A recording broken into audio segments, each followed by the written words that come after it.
Gago. Pare, tama na yun. Pulis ako. Ano ngayon kung pulis ka? Pulis bukid ka lang. Tado! Ha?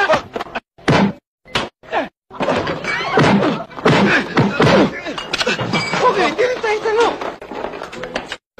Mga bisita ko yan. Taga Maynila.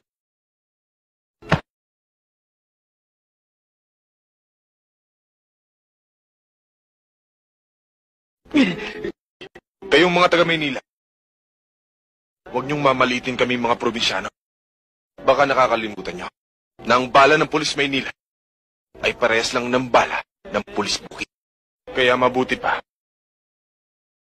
kayong mga batang Maynila, magsilayas na kayo bago ko kayo gawing palakang bukid.